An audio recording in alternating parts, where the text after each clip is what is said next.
एक बार उस चीज को रिवाइज कर लेंगे कि हमने कल क्या क्या समझा था. Basically we have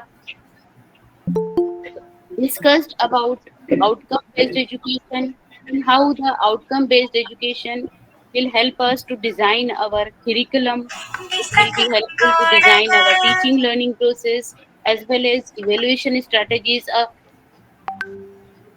Some sort can say that a simple concept related with this, ki how this outcome based education is related with the. At the same time, we have discussed about the vision of the institution, mission of the institution, and course outcomes. Then we have discussed about the graduate attributes also. So today, to continue with my session, I'm going to discuss with you, keeping in mind the graduate attributes in mind, the graduate attributes we expect from our students. तो जिस प्रकार के graduate attributes हम अपने student से expect करते हैं, या हम ये कहें कि सिंपल भाषा में जो हमारे ग्रेजुएट्स में कौन कौन सी क्वालिटी होना चाहिए, उस चीज को ध्यान में रखते हुए हमने कल एक डिस्कस किया था कि हमारे पास में कोई भी स्टूडेंट जो कि ये कहता है कि मैं ग्रेजुएट हूँ या मैं एजुकेटेड हूँ, तो we expect something from him. और वो एक्सपेक्टेशन होती है हमारी दो तरह की. एक प्रकार की वो जो कहता है कि उसने कोई स्पेसिफिक कोर्स किया है या स्पेसिफिक प्रोग्राम उसका हुआ है, तो उस स्पेसिफिक प्रोग्राम से संबंधित उसका डिसिप्लिनरी नॉलेज, उसकी क्रिटिकल थिंकिंग, उसकी प्रॉब्लम सॉल्विंग, उसकी reasoning and research related skills उसमें होना चाहिए. तो ये जो हमारी एक्सपेक्टेशन है वो उसके विषय से संबंधित है. और एक कॉमन एक्सपेक्टेशंस जो हर ग्रेजुएट के लिए होना चाहिए. किसी का तो भी माइक चालू है मुझे लगता है, तो please keep your mic in a mute mode so it will help us. So एक अनदर टाइप का जो हम एक्सपेक्टेशंस होती हैं वो है domain independent. Now what this domain independent means, वो कॉमन एट्रीब्यूट्स, वो कॉमन क्वालिटी जो हर ग्रेजुएट के साथ में होना चाहिए. तो एक है कि कम्युनिकेशन स्किल्स. अब ये कम्युनिकेशन स्किल्स कौन सी होना चाहिए? रिटन कम्युनिकेशन उसको अच्छा होना चाहिए, वर्बल कम्युनिकेशन अच्छा होना चाहिए, प्लस वो टीम के रूप में एक कोऑपरेटिव तरीके से वो काम कर सके. तो जब कम्युनिकेशन स्किल्स अच्छी होंगी तो ऑटोमेटिकली वो अपनी बात लोगों को बता पाएगा और एक टीम के रूप में वो उनके साथ मिलकर के कोऑपरेशन से काम कर पाएगा. At the same time we expect कि उसके अंदर साइंटिफिक रीजनिंग होना चाहिए, उसके अंदर रिफ्लेक्टिव थिंकिंग भी होना चाहिए. एट द सेम टाइम उसके अंदर सेल्फ डायरेक्टेड लर्निंग, मतलब खुद सीखने की प्रक्रिया में उसके अंदर खुद को उत्साह के साथ नई चीजें सीखे, वो कई सारे कल्चर के साथ में के कॉम्पिटेंट रहे, प्लस उसके अंदर इंफॉर्मेशन एंड डिजिटल लिटरेसी होना बहुत जरूरी है. तो ये सारी जो क्वालिटीज हैं, that is moral and ethical awareness, leadership readiness, qualities, life long learning, ये सब क्या है? ये ग्रेजुएट एट्रीब्यूट्स हैं. अब एक प्रश्न हमारे सामने हमेशा होता है कि हमने ये सारी क्वालिटीज हम एक्सपेक्ट करते हैं, लेकिन क्या हमारे ग्रेजुएट्स इस प्रकार की क्वालिटीज को पजेस करते हैं? हमने, आप सभी टीचर्स हैं और आपके सामने कई सारे ग्रेजुएट्स आते हैं, और आप शायद मेरी इस बात से असहमत नहीं होंगे कि जो हमारे पास ग्रेजुएट्स आते हैं उसमें जो एट्रीब्यूट्स हम एक्सपेक्ट करते हैं वो नहीं होते हैं. या कई बार ऐसा होता है, व्हाट आई ऑब्जर्व, कि कोई बच्चा है जिसको कि वो 75% प्लस उसका जो है परसेंटेज है, लेकिन when we start talking to him या हम उसको एक सिंपल एप्लीकेशन लिखने को बोलते हैं तो he is not able to do that. तो इसका मतलब कहीं ना कहीं उसकी जो डोमेन इंडिपेंडेंट और डोमेन डिपेंडेंट एट्रीब्यूट्स हैं वो कहीं ना कहीं उसके मैचिंग नहीं हो पा रहे, या हमारी एक्सपेक्टेशन के हिसाब से वो नहीं कर पा रहे. इस सब के कारण क्या होता है?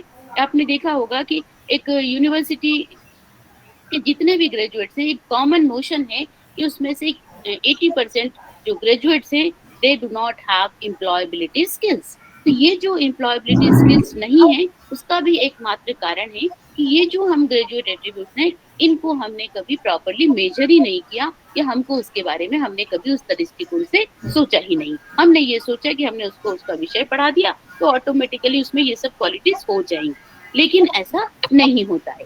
तो ये जो ग्रेजुएट एट्रीब्यूट्स को ध्यान में रखते हुए हम जो नेक्स्ट बनाते हैं वो है प्रोग्राम स्पेसिफिक आउटकम्स बनाते हैं. मतलब प्रोग्राम स्पेसिफिक आउटकम्स का मतलब ये होता है कि कोई एक पर्टिकुलर प्रोग्राम में यदि बच्चे ने एडमिशन लिया है तो उस प्रोग्राम के स्किप जो सब्जेक्ट्स हैं उन सब्जेक्ट की सभी की पढ़ाई करने के बाद में उसमें कौन कौन सी क्वालिटीज को वो डेवलप कर पाएगा। तो इसीलिए इसको हम मेजरेबल टर्म में लिखते हैं कि यदि हम ये कहते हैं कि he the graduate should have a team work और लीडरशिप क्वालिटी, तो क्या हम वो टीम वर्क और लीडरशिप क्वालिटी डेवलप करने के लायक एक्टिविटीज उसको दे रहे हैं क्या? क्या हम उसको उस तरीके की टीचिंग लर्निंग प्रोसेस करवा रहे हैं क्या? क्या हम उसको उस तरीके का उसके हम असेसमेंट कर पा रहे हैं कि नहीं? ये सारी चीजें बहुत महत्वपूर्ण होती है। तो जब भी हमको प्रोग्राम का स्पेसिफिक आउटकम्स लिखना होते हैं तो हमें कुछ प्रोग्राम स्पेसिफिक क्राइटेरिया को ध्यान में रखना होता है। तो program specific criteria provides the specificity needed for interpretation of the bachelor level criteria as applicable to a given discipline। तो जो भी डिसिप्लिन है जैसे बीए है, बीएड है या बीई का प्रोग्राम है, बीएससी का भी प्रोग्राम है, तो उस प्रोग्राम की कौन कौन सी रिक्वायरमेंट है और ये requirement limited to the areas of curricular topic and faculty qualification और एक्सपर्टाइज के बेसिस पर हम इसको डिसाइड करते हैं। तो जैसे इसी के आधार पर जब हम प्रोग्राम डेवलप करते हैं तो उसके अंदर हमें ये लगता है, जैसे एक स्क्रीन पर आपको एक एग्जांपल दिखाई दे रहा होगा कि यदि हमने बैचलर ऑफ एजुकेशन का प्रोग्राम इंक्लूड किया है या किन से बैचलर ऑफ साइंस का प्रोग्राम इंक्लूड कर रहे हैं, हम डिजाइन कर रहे हैं, तो हमको ये देखना पड़ेगा कि उसमें कौन कौन से विषयों का समावेश होगा। विषय को हम आउटकम की भाषा में कोर्सेज बोलते हैं। तो वो कोर्सेज जैसे यदि बीएससी मैथमेटिक्स का प्रोग्राम है तो हमारी ये एक्सपेक्टेशंस होती है कि उसके अंदर अदर क्वालिटीज मतलब डोमेन इंडिपेंडेंट क्वालिटीज डेवलप करने के लिए हमको क्या होना होगा, गुड कम्युनिकेशन स्किल होना चाहिए उसमें। तो गुड कम्युनिकेशन स्किल्स के लिए हम क्या करते हैं, उस प्रोग्राम में लैंग्वेजेस को इंक्लूड करते हैं, प्लस उस प्रोग्राम के अंदर हमको उसमें साइंटिफिक एटीट्यूड होना चाहिए, प्लस रिसर्च कैपेबिलिटीज होना चाहिए, तो हम उसमें प्रोजेक्ट इंक्लूड करते हैं, छोटे छोटे practical activity hands on practice की एक्टिविटीज इंक्लूड करवाते हैं। एट द सेम टाइम हम अलग अलग कोर्सेज को भी इंक्लूड करते हैं, जैसे फिजिक्स है तो फिजिक्स का थ्योरी भी है, प्रैक्टिकल भी है, उसका इम्प्लीकेशंस कहाँ होंगी, ये सब चीजों को हमको ध्यान में रखते हुए डिजाइन करना होता है। इसी की तरह से chemistry, botany, zoology, whatever the subject is important to develop domain independent attributes and domain dependent attributes in a graduate, we have to incorporate all such type of courses in the program। अब ये जो courses in the program togetherly मिल करके क्या बनाते हैं, programme specific outcomes बनाते हैं, जिनके बारे में हमने कल काफी देर तक डिस्कस भी किया है। इसी के साथ साथ अलग अलग जो आपने कोर्सेज इंक्लूड किए हैं, सिर्फ फिजिक्स इंक्लूड किया है, तो फिजिक्स करने के बाद उसमें क्या क्वालिटी डेवलप होगी, उसके अंदर उसको फिजिक्स की टर्मिनोलॉजी समझ में आएगी, उसको जो है लाइक फिजिक्स के जितने अलग अलग चैप्टर्स हैं उन चैप्टर्स को पढ़ने के बाद में उसको समझ में आएगा कि मैग्नेटिज्म कैसे काम करता है, या वी कैन से लाइट कैसा होता है, जो अलग अलग उसके टॉपिक्स हैं, तो उन टॉपिक्स के कारण को पढ़ने के बाद उसमें वो क्या कर पाएगा, उसी को हम कोर्स या लर्निंग आउटकम्स बोलते हैं। तो learning outcomes are the statement of what a learner is expected to know, understand और able to demonstrate after completion of a process of learning. अब ये प्रोसेस ऑफ लर्निंग क्या हो सकती है, एक लेक्चर भी हो सकता है, एक मॉड्यूल भी हो सकता है, या फिर एक प्रोग्राम कंप्लीट कोर्स भी हो सकता है, या पूरा प्रोग्राम भी हो सकता है। तो ये जो कोर्स लर्निंग आउटकम है, उसको जो learning course outcome mainly focus ये दो बातों पर मेन रूप से फोकस करते हैं, और ये शिक्षक को समझना और शिक्षक को इनको बनाना बहुत जरूरी होता है कि what the learner has achieved rather than the intention of the teacher. जैसे मैंने आपको पहले भी डिस्कस किया था हमने कि टीचर सेंट्रिक अप्रोच और स्टूडेंट सेंट्रिक अप्रोच में यही फर्क है कि टीचर ने क्या पढ़ाया ये महत्वपूर्ण नहीं है, बच्चे ने हमसे क्या सीखा, what student has learn is more important. So what the learner has achieved rather than the intention of the teacher, then what the learner can demonstrate at the end of a learning activity. मतलब ये पढ़ने के बाद ये activity, ये हमने जो उसको डिस्कशन किया या हमने जो उसको पढ़ाया, उसको पढ़ने के बाद छात्र में कौन सी कैपेबिलिटीज डेवलप होंगी, वो क्या सीख पाएगा, और उसके अलावा वो क्या चीज को डिमॉन्स्ट्रेट कर पाएगा, वो क्या चीज हमको बता पाएगा। तो ये जो दो महत्वपूर्ण मुद्दे हैं ये लर्निंग आउटकम का बेस होते हैं। और जब भी हमको आउटकम बेस्ड एजुकेशन की हम बात करते हैं तो अभी तक हमने बहुत सारी टर्मिनोलॉजी समझी है, तो कैन वी रिवाइज दैट, क्या आप में से कोई मुझे आपने आउटकम बेस्ड एजुकेशन की कौन कौन सी टर्मिनोलॉजी अभी तक समझी है? Can anyone enlist that? क्या मुझे आप में से कोई बता सकता है? Yes please. Am I audible? Yes, ma'am. या हमने कल क्या क्या Yes, डिस्कशन ma'am. किया था, या क्या क्या कंपोनेंट होते हैं? यस हाँ, प्लीज। विजन, मिशन, फिर SWOT analysis, programme outcomes, then yes, course outcome, yes, and Graduate programme attribute, teacher centered specific approach, outcome, programme programme specific outcomes. Wonderful, and graduate, student student right? centric. हाँ, student centric approach, teacher centric approach, ये सारी चीजें हमने देखी। तो ये सब जो है आउटकम बेस्ड एजुकेशन का की सारी टर्मिनोलॉजी है, और इन टर्मिनोलॉजी को समझ करके हम इसको कैसे डिजाइन करें, इस चीज को हम आगे सीखने वाले हैं। तो यदि मैं आउटकम बेस्ड एजुकेशन की बात करूं, तो हमने आजकल आपने सभी ने देखा होगा कि जो हमारी अक्रेडिटेशन की प्रोसेस है वो भी कैसी है, आउटकम बेस्ड अक्रेडिटेशन होता है। तो आउटकम बेस्ड एजुकेशन के अंदर तीनों चीजों को हमको फोकस करना होता है। पहला है करिकुलम, दूसरा है हमारा outcome based teaching learning process OBLT, and outcome based assessment procedure. So इसीलिए व्हाट द, यदि हम ये बात करें कि एट्रीब्यूट्स की, तो what the student should be able to do, how to make the, इसका मतलब क्या हुआ, हमें ये किसके बारे में बात करता है, करिकुलम की।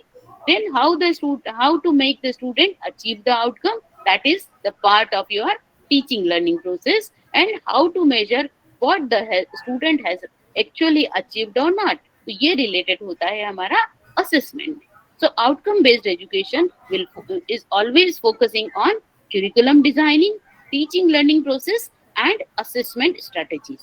असेसमेंट स्ट्रेटेजीज के साथ साथ एक फीडबैक लूप भी बनता है, जो कि हमें ये बताता है कि हम अपने जो करिकुलम डिजाइनिंग किया है क्या उसमें मॉडिफिकेशन की जरूरत है, क्या हमारी टीचिंग लर्निंग प्रोसेस में मॉडिफिकेशन की जरूरत है, क्या हमको असेसमेंट स्ट्रेटेजीज को मॉडिफाई करने की जरूरत है। तो जब हम result on the basis of result of our assessment we and feedback from the student we can modify the process. तो जो अक्रेडिटेशन में भी मैंने कल भी आपसे ये बात कही थी, यदि आप अक्रेडिटेशन की क्राइटेरिया देखेंगे, तो criteria number 1 is related with the curriculum, criteria number 2 is related with your teaching learning process and assessment strategies, then student feedback, ये सारी चीजें उसके अंतर्गत आती हैं। सो यदि हम देखेंगे तो अक्रेडिटेशन के क्राइटेरिया को एक छोटा सा एक रिवाइज करते हैं कि vision, mission and POs, program specific outcomes, program का curriculum, student performance, faculty contribution, facilities and technical support. तो ये सब क्या है, ये सारी की सारी academic support units, teaching learning process, governance, institutional support and finances, continuous improvement. तो इसमें मैक्सिमम कवरेज कहाँ पर हो रहा है, देखिएगा कि vision, mission, programme specific outcome, programme curriculum, student performance, teaching learning process, ये सारी की सारी चीजें हमारे अक्रेडिटेशन का पार्ट है।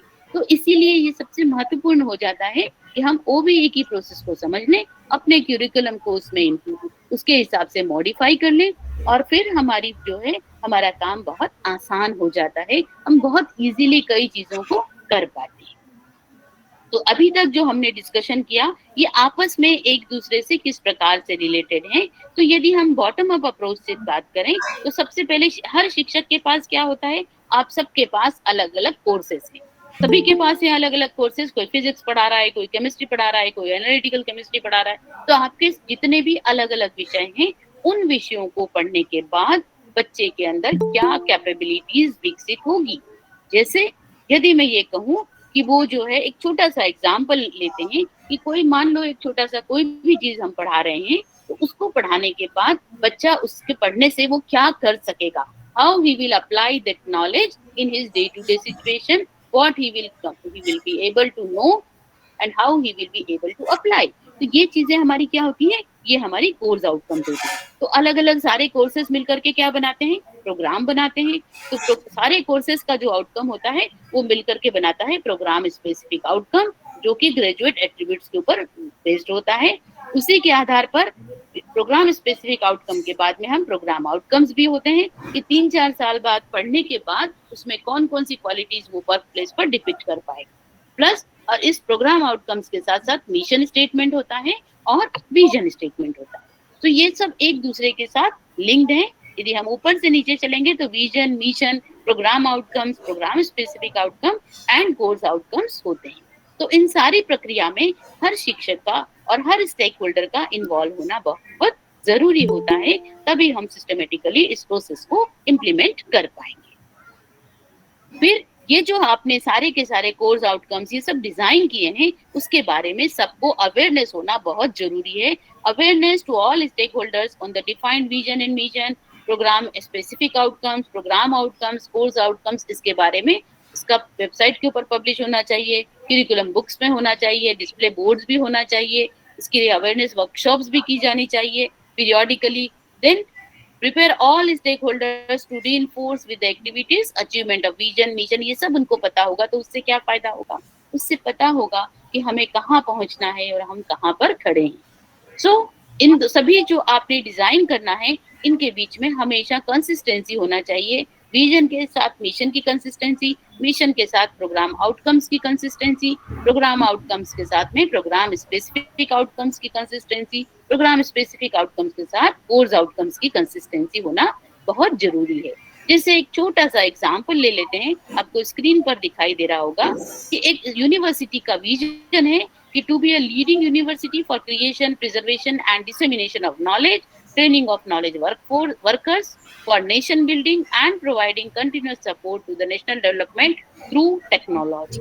Now what does it indicate? ये क्या दिखा रहा है कि कोई ऐसी यूनिवर्सिटी है या कोई ऐसा इंस्टीट्यूशन है जो कि टेक्नोलॉजी के साथ में के फील्ड में कोई प्रोग्राम रन कर रहा है, और वो ये चाहता है कि वो टेक्नोलॉजी रिलेटेड नॉलेज को प्रिजर्व करे, डिसेमिनेट करे, नॉलेज वर्कफोर्स की ट्रेनिंग करे, ये सारी चीजें उसके साथ में उसका विजन है। देन उसके बाद उस जो है उसका मिशन क्या बना? To produce multi skilled graduates who are able to spearhead nation building in the information age.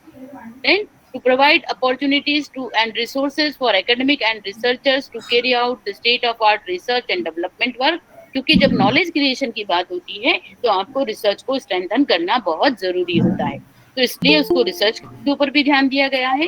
Then to support the growth of nationwide ICT industry through professional development and knowledge. तो dissemination और preservation की जब हम बात करते हैं तो उसके लिए हमें ये सारे इस तरीके के मिशन को हम डिजाइन कर सकते हैं।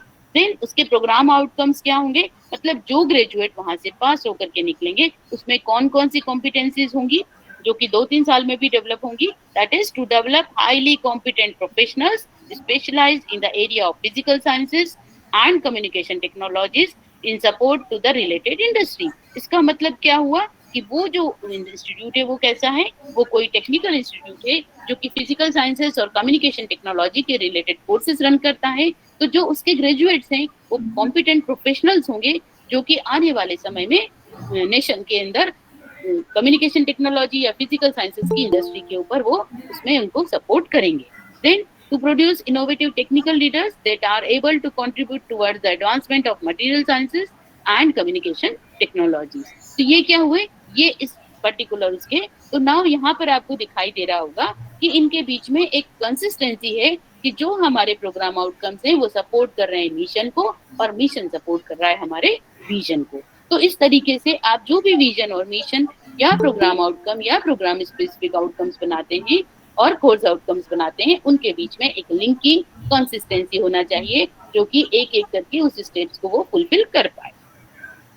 इसी तरीके से जो हम प्रोग्राम स्पेसिफिक आउटकम्स बनाते हैं उसके लिए सारे ग्रेजुएट एट्रीब्यूट्स जो हम एक्सपेक्ट करते हैं, जैसे मैंने आपको बताया कि यूजीसी ने 16 ग्रेजुएट एट्रीब्यूट्स बताए हैं और जो टेक्निकल इंस्टीट्यूट है उसमें 12, एनबीए जो है नेशनल बोर्ड ऑफ एक्रेडिटेशन ने 12 ग्रेजुएट एट्रीब्यूट्स आइडेंटिफाई करे हैं। तो उन ग्रेजुएट एट्रीब्यूट्स को ध्यान में रखते हुए हमको अपने प्रोग्राम स्पेसिफिक आउटकम्स डिजाइन करना चाहिए। देन ये जो प्रोग्राम आउटकम्स है, प्रोग्राम स्पेसिफिक आउटकम्स है, इनका अलाइनमेंट किसके साथ होना चाहिए? इनका अलाइनमेंट प्रोग्राम आउटकम्स के साथ होना चाहिए। मेरा एक प्रश्न है आपको कि प्रोग्राम आउटकम्स मतलब क्या? Can anyone will give me answer? What is the difference between program specific outcome and program outcome? इनके बीच में फर्क क्या है? Can anyone? Am I audible? Yes, ma'am. Yes, ma'am. Yes, ma'am. Yes, please तो बताइए मुझे। Adam, Yes, sir. program is nothing but graduation course like BSc, BA, and program specific means the specific course in that. Okay, हम इसको, हाँ, तो programme specific outcomes क्या हैं? वो आउटकम्स हैं जो कि ग्रेजुएट होने पर इमीडिएटली आफ्टर ग्रेजुएशन या ग्रेजुएट होते होते वो सारी चीजें वो अचीव कर पाएगा। जबकि प्रोग्राम आउटकम्स क्या हैं? वो ग्रेजुएट होने के 2-3 साल के बाद जब वो वर्क प्लेस पर काम करेगा, या तो वो कौन सी क्वालिटीज को दिखा सकता है, उसमें कौन कौन सी कैपेबिलिटीज है, उसको लेकर के हम प्लान करते हैं, that we call program outcomes. जबकि प्रोग्राम स्पेसिफिक आउटकम्स क्या है? Immediately after completion of a graduate course उसमें कौन कौन सी क्वालिटीज डेवलप होंगी, देन उन क्वालिटीज को, डेवलप्ड क्वालिटीज के बेसिस पर वो किस प्रकार से वर्क प्लेस पर परफॉर्म कर पाएगा, उन क्वालिटीज को वो कैसे सपोर्ट कर पाएगा, उसमें कैसे उन प्रोग्राम स्पेसिफिक आउटकम्स का यूज कर पा की क्वालिटीज को यूज कर पाएगा in the form of program outcome, right. Then learning outcomes भी हमको बनाना होते हैं। तो हर जितने भी आपका प्रोग्राम है उसमें जितने भी कोर्सेज हैं, से बीएससी का प्रोग्राम है तो उसमें 6 सब्जेक्ट या 5 सब्जेक्ट होंगे। हर सब्जेक्ट के लर्निंग आउटकम्स बनते हैं और वो लर्निंग आउटकम्स किस प्रकार से प्रोग्राम स्पेसिफिक आउटकम्स के साथ लिंक होते हैं ये भी हमको पता होना चाहिए। और उसके साथ में मतलब कौन सा कोर्स आउटकम कौन से प्रोग्राम स्पेसिफिक आउटकम को सपोर्ट कर रहा है, इसका मैट्रिसेस हमको पता होना चाहिए, जिससे हम आसानी से इस आउटकम बेस्ड एजुकेशन की मैपिंग कर पाएंगे। क्योंकि आजकल क्या है, सिर्फ केवल आउटकम डिजाइन करने पर ज्यादा जोर नहीं है, ज्यादा प्रेशर आ रहा है कि आप उसकी मैपिंग करें जिससे आपको फीडबैक मिले और फीडबैक के बेसिस पर आप कंटिन्यूअस इंप्रूवमेंट कर पाए। तो मैपिंग के लिए इस तरीके के मैट्रिसेस की जरूरत होती है। क्योंकि आज हम बेसिक एस्पेक्ट्स को लेकर के काम कर रहे हैं, बेसिक चीजों को समझ रहे हैं, तो एक बहुत बड़ा एरिया है जिसमें हम मैपिंग सिखाते हैं। लेकिन आज मैं इसको सिर्फ आपको एक ग्लिम्स दिखा पाऊंगी। इसके अलावा मैं आज आपको जो बताने वाली हूँ वो किस प्रकार से हमको अपने कोर्स आउटकम्स डिजाइन करना है, वो सबसे महत्वपूर्ण है। सो मैपिंग का इसी तरीके से कि जो आपके प्रोग्राम आउटकम्स हैं, उनको प्रोग्राम स्पेसिफिक आउटकम्स हैं, उनको कोर्स आउटकम्स के साथ में मैपिंग करना जरूरी होता है। जैसे जैसे यदि कोई कोर्स है उसमें थ्योरी है, अदर देन थ्योरी एक्टिविटीज हैं, लैब एक्टिविटीज हैं, then on job training, whatever the activities are there, उन सब के कुछ न कुछ लर्निंग आउटकम्स होंगे। और वो लर्निंग आउटकम्स किस प्रकार से प्रोग्राम स्पेसिफिक आउटकम्स को सपोर्ट करते हैं। जैसे यदि आपने ये कहा कि भाई student will possess a good leadership quality, अब वो लीडरशिप क्वालिटी डेवलप करने के लिए हमको क्या कर सकते हैं? What we can do, we can give them some type of activity, जो कि एक ग्रुप एक्टिविटी हम उनको दें। उस ग्रुप एक्टिविटी को देने के बाद में हम उनको काम करने के लिए बोले तो वो टीम में काम करेंगे, कोई डेटा कलेक्ट करेगा, कोई उस तरीके से काम करेगा और उसका आउटपुट प्रोजेक्ट वो करके लाएगा। जब वो प्रोजेक्ट करके लाएंगे तो हम उसका असेस करेंगे तो हमको समझ में आएगा।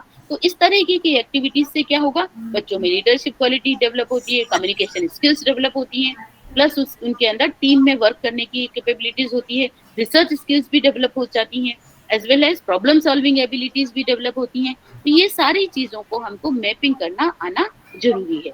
और इसके लिए एक छोटी सी पटफुल प्रोसेस है। एक बार यदि आपको टर्मिनोलॉजी समझ जाएंगी तो आप कैसे अपनी क्रिएटिविटी को यूज करके इसको डेवलप कर सकते हैं। देन हर प्रोग्राम के करिकुलम कंपोनेंट्स हैं।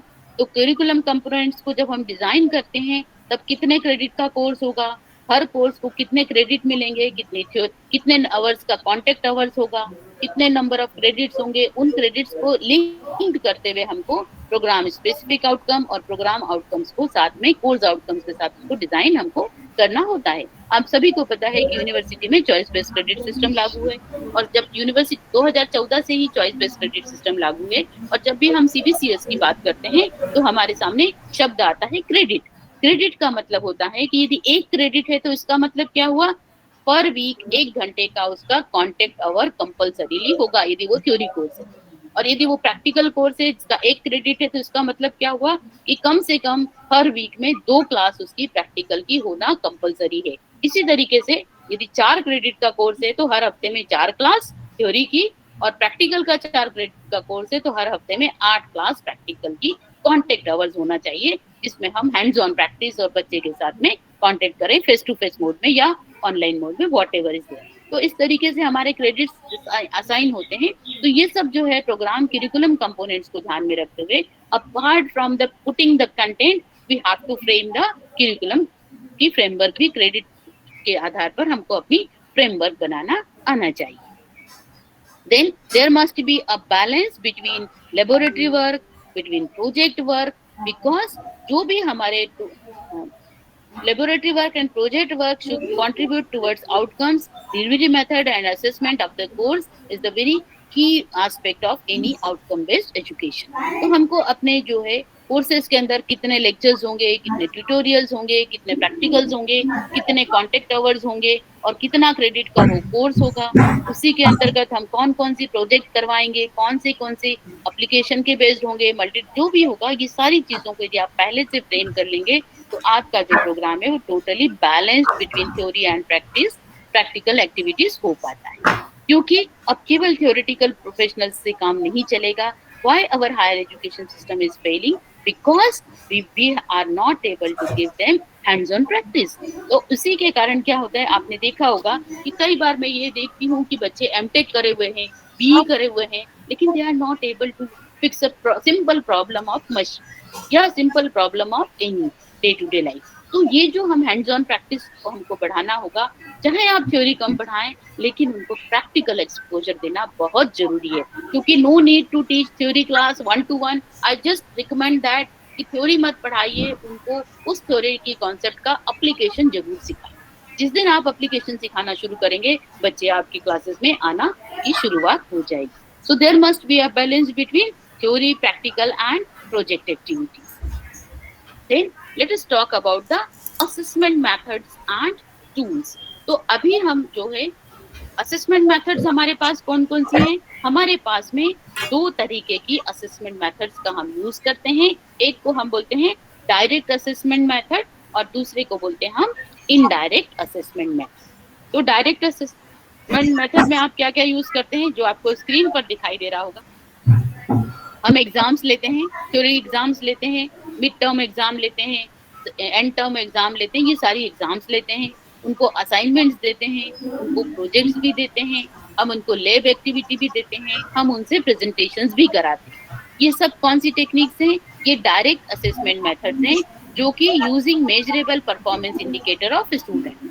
लेकिन कुछ बहुत इंपॉर्टेंट असेसमेंट स्ट्रैटेजीज हैं जिनको हम इनडायरेक्ट असेसमेंट मेथड बोलते हैं. अब ये जो इनडायरेक्ट असेसमेंट मेथड है, ये असर्टेन करती हैं कि असर्टेनिंग ओपिनियन और सेल्फ रिपोर्ट. इसमें जो सबसे महत्वपूर्ण है वो है रूब्रिक्स. क्या मुझे कोई बता पाएगा कि रूब्रिक्स क्या होता है? इसके साथ साथ alumni survey, employer survey, course end survey, ये सारे सर्वेज हैं, बट सबसे महत्वपूर्ण जो मुद्दा है वो है रूब्रिक्स का. क्या मुझे कोई बता पाएगा? आपको कुछ पता है रूब्रिक्स क्या होता है? Am I audible? Ma'am marking standard का एक सॉफ्टवेयर है. Okay, fine. देखिए, इसको हम थोड़ा सा करेक्ट करेंगे. आपने बताया मुझे मार्किंग स्टैंडर्ड होते हैं, लेकिन एक पर्टिकुलर क्वालिटी उसमें पजेस करता है कि नहीं करता है. जैसे यदि हम डायरेक्ट असेसमेंट की मेथड्स में देखें, तो क्या आप इस डायरेक्ट असेसमेंट से किसी बच्चे की लीडरशिप क्वालिटी जज कर पाते हैं क्या? यदि आपने एग्जाम लिया है ना, यस, यदि हमको लीडरशिप क्वालिटी जज करनी है, यदि उसको टीम वर्क को जज करना है हमको, तो ये चीजें हम कैसे जज कर सकते हैं? हम इसको रूब्रिक्स की मदद से जज कर सकते हैं.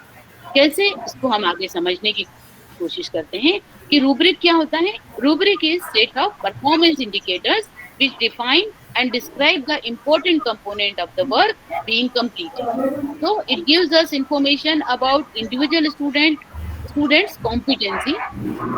That means we communicate expectation, हमारी उससे क्या expectations है वो communicate करती है, and it also diagnose for purpose of improvement and feedback. So overall examination of the status of the performance of a group of students, holistic performance के लिए हम rubrics का use करते हैं. अब ये रूब्रिक्स क्या होता है? आपको एक रूब्रिक्स बना हुआ स्क्रीन पर दिखाई दे रहा होगा. तो किसी का माइक चालू है, प्लीज बंद करिए. ये जो है एक रूब्रिक्स आपके सामने में दिखाई दे रहा होगा, जो कि क्या छात्र टीम के रूप में इफेक्टिव तरीके से काम कर पाएगा कि नहीं, मतलब टीम कैपेबिलिटीज है क्या उसमें, या लीडरशिप क्वालिटीज है कि नहीं. सपोज करो हमने उसको कोई प्रोजेक्ट दिया, 4 बच्चों को या 5 बच्चों को या 8 बच्चों को मिला करके एक प्रोजेक्ट. अब उस प्रोजेक्ट को जब हमने दिया तो उसमें हम उस प्रोजेक्ट के जो कंपोनेंट्स हैं उसको हम रूब्रिक्स, हर व्यक्ति अपना रूब्रिक्स खुद डिजाइन कर सकता है।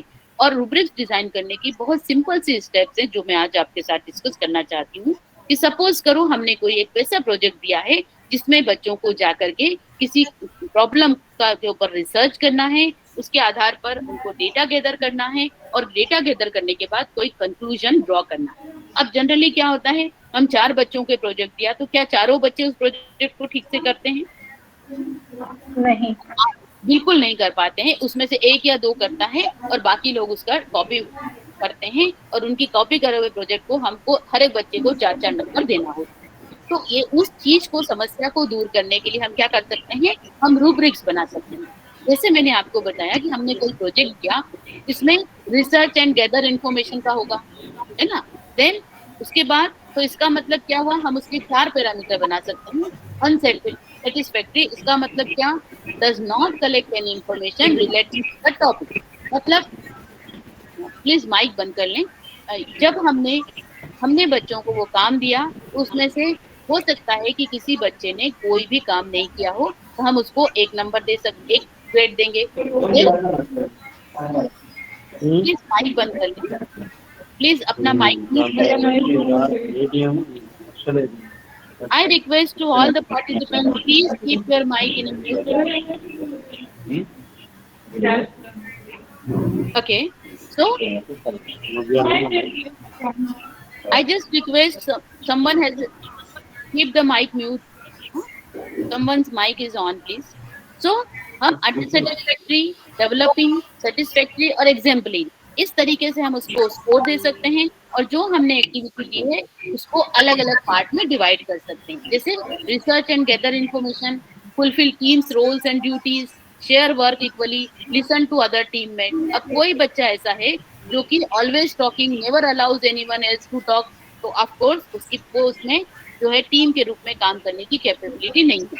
Usually does most of the talking, rarely listen or rarely allow anyone to speak, इस तरीके के हैं। तो ये अलग अलग हम इसके पैरामीटर डिजाइन कर सकते हैं और उसके बेसिस पर हम उनकी मार्किंग कर सकते हैं। तो ये जो हमारी प्रॉब्लम है कि सारे लोगों को पूरे के पूरे से पूरे नंबर देना है वो हम नहीं देंगे और हमको पता पड़ेगा कि कौन सा बच्चा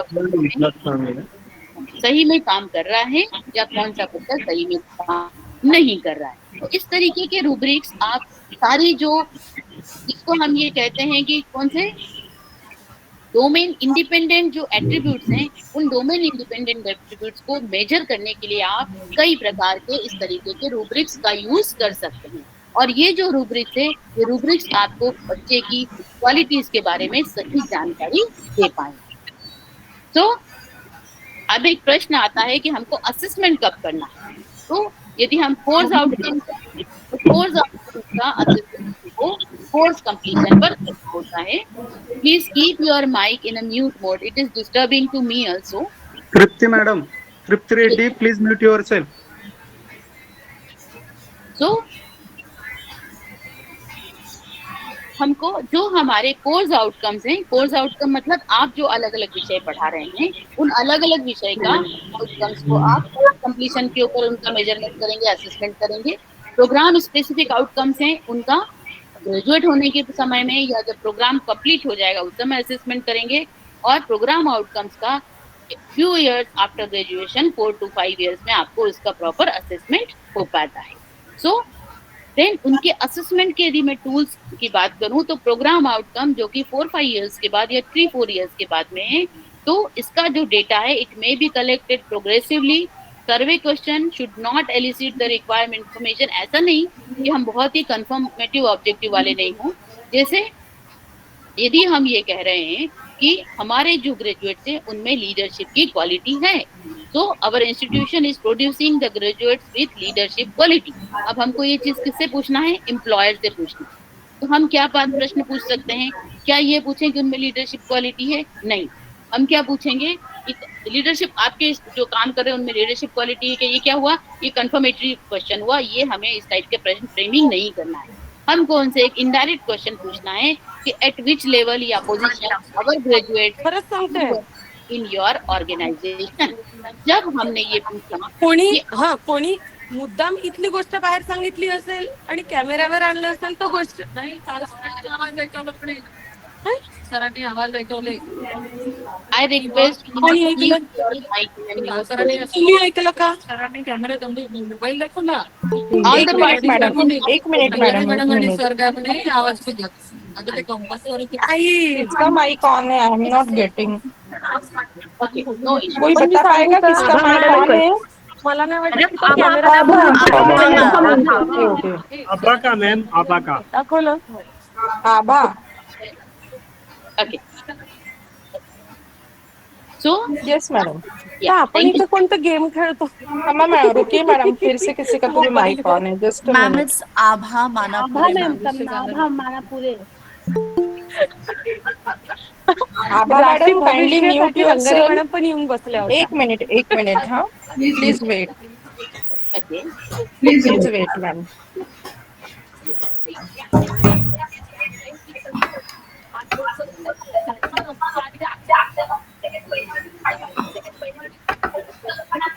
Okay.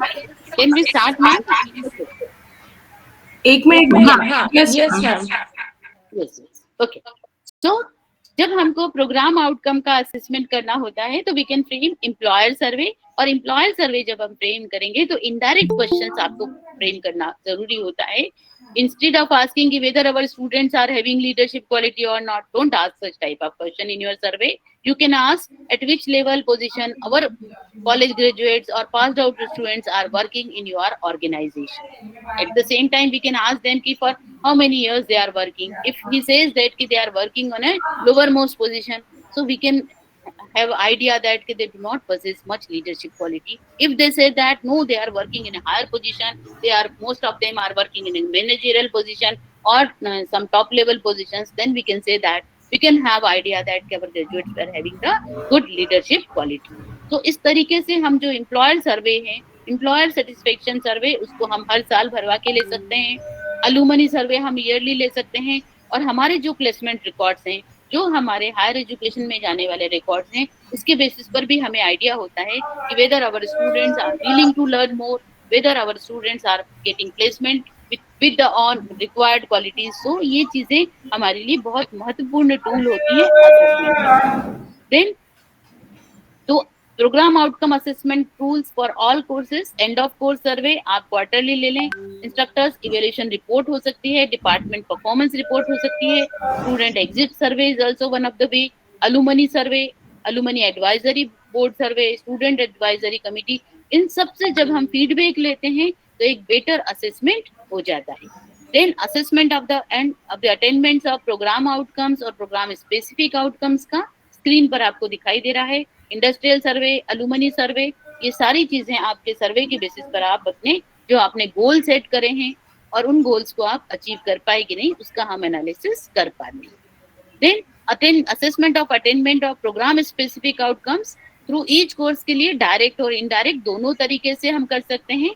जैसे end of course survey, student comments, rubrics is the best way, जो कि आपको असेस करवाती है course outcome and learning outcomes को. Internal assessment and home assignment marks, semester end performance report, course performance history plot, all these helps us to identify and to assess the qualities of the student, so we can have better idea about the performance of our graduates. अब एक प्रश्न आता है कि मुझे अपने graduates की quality को जानना क्यों जरूरी है?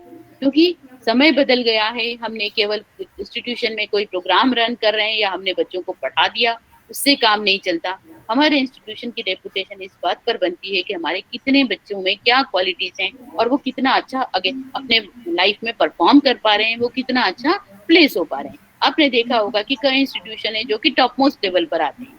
जैसे यदि हम देखें कि आईआईटीज की यदि हम बात करें तो आईआईटीज जो है आज भी टॉप नॉच में गिनी जाती है, जिसके ग्रेजुएट्स में कुछ न कुछ ऐसी एबिलिटीज होती हैं कि या तो वो हाई पेड जॉब में लग जाते हैं या खुद के अपने एंटरप्रेन्योर बन जाते हैं. तो इसका मतलब कहीं ना कहीं वो उनकी क्वालिटीज को उनमें डेवलप कराने के ऊपर फोकस कर रहे हैं. और हमको भी as a higher education institution के टीचर के रूप में इन क्वालिटीज को बच्चों में इम्बाइब करवाने की जरूरत है. केवल सिखाना ही नहीं, उनका असेसमेंट के बेसिस पर जो आपकी परफॉर्मेंस रिपोर्ट है वो आप उन बच्चों के बारे में राइट आइडिया देना बहुत जरूरी है. क्योंकि नहीं तो क्या होता है आपके सामने कोई बच्चा आता है 80% उसको मिला हुआ है और वो ठीक से बोल नहीं पा रहा है, वो ठीक से आपको एक एप्लीकेशन नहीं लिख पा रहा है, तो दिस इंडिकेट्स कि हमारी परफॉर्मेंस असेसमेंट में कहीं ना कहीं कोई प्रॉब्लम है. तो we have to take care of all these things in the process of assessment. We need to do proper assessment of our outcomes. Then ये सारे के सारे आपको कुछ असेसमेंट के क्राइटेरियाज दिखाई दे रहे हैं कि कोर्स आउटकम्स हैं तो end examination, rubrics, alumni survey, ये सब के through industry survey also helps us to know the कि हमने अपने जो गोल सेट किए थे उसमें से कितना हम अचीव कर पाए या नहीं कर पाए. देन जो हम स्क्रीन के ऊपर आपको समरी ऑफ असेसमेंट मेथड्स दिखाई दे रही होंगी कि दी कोर्स आउटकम है तो उसके लिए assignment, examination, project, group task, rubrics all will help. हर 2-2 महीने में, सेमेस्टर में, हर 6 महीने में faculty can use. Then program specific outcomes हैं तो आपके असाइनमेंट्स, एग्जामिनेशन और रूब्रिक्स ये सारे के सारे आपके हेल्प करते हैं असेसमेंट को लेकर के. और then we have employer survey, alumni survey will help us to know the program outcome. तो इस तरीके से हम असेसमेंट की प्रॉपर मेथड का यूज करेंगे, इनकम बेस्ड एजुकेशन को प्रॉपर्ली अपने इंस्टीट्यूशन में इम्प्लीमेंट कर पाएंगे. फिर एक प्रश्न आता है कि इतना सारा यदि हमको करना है तो हमारा एडमिनिस्ट्रेटिव सपोर्ट कैसा होना चाहिए. तो सबसे महत्वपूर्ण है कि हर इंस्टीट्यूशन में IQAC internal quality assurance cell का होना बहुत जरूरी है और वो बहुत ज्यादा एक्टिव होना जरूरी है क्योंकि outcome based assessment and evaluation को इंस्टीट्यूशनल लेवल पर यदि उनको कोई प्रोग्राम बनाना है तो उसके अंदर हमारी IQAC हेल्प करती है. Program wise assessment, yearly assessment, continuous improvement initiatives can be taken by IQAC. Then industry alumni advisory body भी हमारे पास होना चाहिए जो कि पीरियोडिकली रिव्यू करे attainment of program outcomes, attainment of program specific outcome और उसमें इम्प्रूवमेंट को सजेस्ट करे. Then every program must have coordinator which can interact with course coordinators towards attainment of program outcomes and review update regularly होना चाहिए. Plus all institution में courses अलग अलग होते हैं तो उसके कोर्स कोऑर्डिनेटर्स भी होना चाहिए जो कि आपके कोर्स आउटकम्स अटेन हुए कि नहीं, रिव्यू अपडेट के लिए उनको हेल्प होती है जिससे हम उसके अंदर पीरियोडिकली मॉडिफिकेशन कर सकें.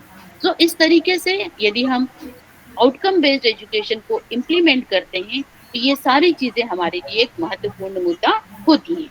इसके बाद जो थोड़ा सा हमारे पास समय बचा है और उस टाइम के अंदर मैं आपके साथ में किस तरीके से कोर्स आउटकम्स को डिजाइन करना उसको हम सीखेंगे कि instructional objectives and learning outcomes को किस प्रकार से डिजाइन करना. सो इस सेशन में मैं आपके साथ में बात करूंगी कि एम्स, ऑब्जेक्टिव्स और लर्निंग आउटकम्स क्या होते हैं और सबसे महत्वपूर्ण है कि लर्निंग आउटकम्स को कैसे लिखना, what are the different areas of learning and Bloom's taxonomy of cognitive domain को भी मैं आपके साथ थोड़ा सा डिस्कस करूंगी because we have around 45 minutes time, so I'll try to finish it in a 45 minutes, right? So यदि मैं आपके से बात करूं कि aim, objectives and learning outcome या कोर्स आउटकम, तो द एम ऑफ मॉड्यूल और program is a broad general statement of teaching intention जो कि written from the teacher's point of view. It indicates the general content and direction of the module. जैसे जो हम program outcome या program spec outcomes जो हम लिखते हैं वो क्या है, it is like the student will possess leadership quality, या उसमें ये सब जो है वो किस इंटेंशन से लिखा गया है, उसको टीचर्स पॉइंट ऑफ इंटेंशन पे लिखा जाता है. जबकि कोई भी ऑब्जेक्टिव या module of program indicates one of the specific area that teacher intends to cover in the block of a learning outcome. जैसे student would understand the impact of life style on both local and global environment. ये क्या है, ये एक objective है जो कि teachers point of view से लिखा गया है कि बच्चे हमारे पढ़ाने के बाद बच्चे को लाइफ स्टाइल, लोकल और ग्लोबल एनवायरनमेंट के बारे में समझ में आए. इसी को यदि हम लर्निंग आउटकम के रूप में करें तो learning outcomes are the statement of what a learner is expected to know, understand and able to demonstrate after completion of a process of learning. अब प्रोसेस ऑफ लर्निंग एक लेक्चर हो सकता है, मॉड्यूल हो सकता है या एंटायर प्रोग्राम भी हो सकता है. So the learning outcome mainly focus on what the learner has achieved rather than the intention of teacher and what the learner can demonstrate at the end of the learning activity. So learning outcomes are more precise, easier to compose and far clearer than the objective. From one perspective, we can say that learning outcomes are the common currency, जो कि हमारे module और programme को assist करती है, transparent बताती है, और it will be transparent at both local level and at the international level also. So, learning outcome represent one of the essential building block for transparency within higher education system and qualification. So, learning outcome को यदि हम बनाते हैं तो ये focus on intended learning outcome. तो what will I teach, आपने जो लर्निंग आउटकम डिजाइन करा है ये आपको इंस्ट्रक्शनल इंटेंट भी बताता है, डायरेक्शन ऑफ इंस्ट्रक्शन भी देता है और गाइडलाइंस फॉर इवैल्यूएशन भी देता है. मतलब एक स्टेटमेंट आपको इन तीनों चीजों को कवर कराता है. That means what will I teach? When you design a learning outcome, it will give you guidance कि what to teach, then how to teach and how to assess. So what will I teach? How will I teach it? And how will I know student have learned it or not? So इस तरीके से यदि हम proper learning outcome design करते हैं तो ये तीनों चीजें एक लर्निंग आउटकम से हम अचीव कर पाते हैं. तो जब ये हम लर्निंग आउटकम की एबीसी समझने की बात करें तो हम किसको फोकस करते हैं? स्टूडेंट को करते हैं, for whom we are preparing the learning outcome. उनका बिहेवियर कि वो क्या उनको बिहेवियर की जरूरत है, कौन सी कंडीशन है और कौन से डिग्री के ऊपर वो काम कर पाते हैं. तो audience means specify the learner from whom the objectives बनाए गए हैं. बिहेवियर का मतलब होता है describe the capabilities of the learner stated as learners performance. जो परफॉर्मेंस को हम स्टेट कर रहे हैं स्टेटेड एज ऑब्जर्वेबल बिहेवियर, और describe a real world skill versus test performance. तो कंडीशन मतलब at what degree, describe the condition under which the performance is to be demonstrated like equipment, tool, aid और सब environment. Then degree means describe the level of proficiency required to indicate successful completion of the objective. Who has coined, मैंने आपको कल भी बताया था, Benjamin Bloom has coined this term and it is called as the Benjamin Bloom's taxonomy of educational objectives.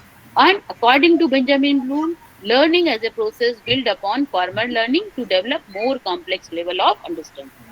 बहुत सीधी सी बात है कि हम कोई भी learning all of a sudden नया नहीं सीख सकते हैं. जो हमको पहले से पता है उन्हीं को थ्रेड्स को यूज करते हुए हम फर्दर लर्निंग करते हैं.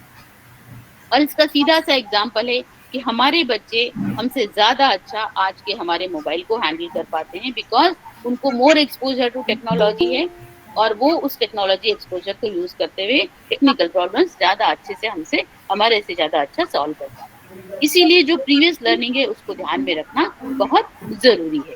सो टेक्सोनॉमी मतलब क्या होता है? क्लासिफिकेशन होता है. और क्लासिफिकेशन ऑफ थिंकिंग को यदि मैं बात करूं, नॉलेज के लेवल की यदि मैं बात करूं तो we have 6 cognitive level of complexities. और ये कौन कौन से हैं?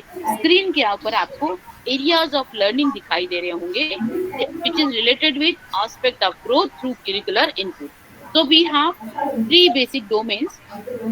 हमने 3 चीजें समझी, knowledge, skill and attitude, right?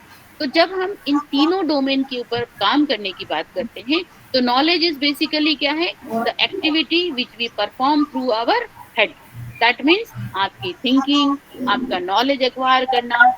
Then एक है कि स्किल्स. तो स्किल्स के लिए किसकी जरूरत होती है?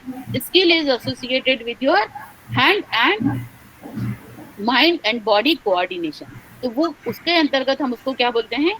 साइकोमोटर डोमेन बोलते हैं इन द लर्निंग की भाषा में. और एक होता है कि हमारी लाइकिंग, डिसलाइकिंग, तो we call it affective domain. So let us understand one by one कि ये जो तीनों एस्पेक्ट्स ऑफ लर्निंग है वो किस प्रकार से काम करते हैं और उनका कैसा क्लासिफिकेशन है. So let us take one very important example. एक बहुत छोटा सा एग्जांपल के साथ मैं आपको बताने की कोशिश करती हूँ कि यदि हम कॉग्निटिव डोमेन की बात करें जो कि नॉलेज एक्वायरमेंट या किसी चीज को सीखने और ब्रेन से होने वाली एक्टिविटीज की साथ में बात करें तो इसका जो पहला लेवल होता है वो नॉलेज या रिमेम्बरिंग. सेकेंड लेवल होता है इसका कंप्रीहेंशन या अंडरस्टैंडिंग. तीसरा लेवल है उसका एप्लीकेशन. चौथा एनालिसिस, सिंथेसिस एंड इवैल्यूएशन. इसको थोड़ा सा समझते हैं कि ये किस प्रकार से काम करता है. So let us take a very simple example of a 6 month old baby. एक 6 महीने का बच्चा है. माँ उसको रोज फैन बोल करके, फैन की तरफ उंगली दिखा करके फैन बोलती है. बच्चा थोड़े दिनों के बाद बड़ा होता है. अब उसके सामने कोई भी घूमती हुई चीज आती है तो बच्चा बोलना शुरू करता है. तो वो बोलता है फैन. इन दोनों के बीच में उसकी लर्निंग कैसे शुरू हुई उसके बाद में समझने की कोशिश करते हैं। बच्चा फिर थोड़ा और बड़ा होता है, अब जब उसको गर्मी लगती है तो वो हमेशा फैन की तरफ इंडिकेट करता है। तो यदि ये तीनों एक्टिविटीज को हम कॉग्निटिव डोमेन की स्टेप्स के हिसाब से देखने की कोशिश करें, तो जब माँ रोज बच्चे को फैन दिखा करके बोलती है कि ये फैन है, तो ये कौन सा लेवल हुआ? This is first level of, we call it remembering. उसके बाद जब बच्चा थोड़ा सा बड़ा होता है तो उसको उसके एट्रीब्यूट समझ में आते हैं कि घूमता है, तो हर घूमने वाली चीज को बच्चा देख करके क्या बोलता है? कोरिलेट करता है और उसको कहता है कि वो फैन है। देन जब बच्चा थोड़ा और बड़ा होता है, अब उसको थोड़े और एट्रीब्यूट समझ में आते हैं कि फैन केवल घूमता ही नहीं है, इससे हमें ठंड भी देती है, हवा भी मिलती है। तो अब जब उसको जब भी गर्मी लगती है वो इंडिकेट करता है फैन की तरफ, मतलब उसने उस एट्रीब्यूट को अप्लाई करना सीखा और वो एप्लीकेशन के लेवल पर आया। बच्चा थोड़ा और बड़ा होता है, क्रॉल करना शुरू करता है। जब अब रूम में एक कूलर लगा हुआ है तो बच्चा हर बार जब भी उसको गर्मी लगती है वो क्रॉल करते हुए कूलर के सामने पहुंच जाता है। इसका मतलब क्या हुआ? इसका मतलब ये हुआ कि बच्चे ने पोएम की एप्लीकेशंस को सीखा, उसके एट्रीब्यूट्स को समझा, कूलर के एट्रीब्यूट्स को समझा, दोनों के बीच में एनालाइज किया और अब उसको एक लेवल पर आ गया कि यस, अब जब भी गर्मी लगेगी I go crawl and go reach to the in front of the cooler. तो इसका मतलब क्या हुआ? एप्लीकेशन से उसका लेवल क्या हुआ? एनालिसिस किया, सिंथेसिस किया and finally he draw a conclusion और इवोल्यूशन कि यस, फैन और कूलर से cooler is better than for removing my fun.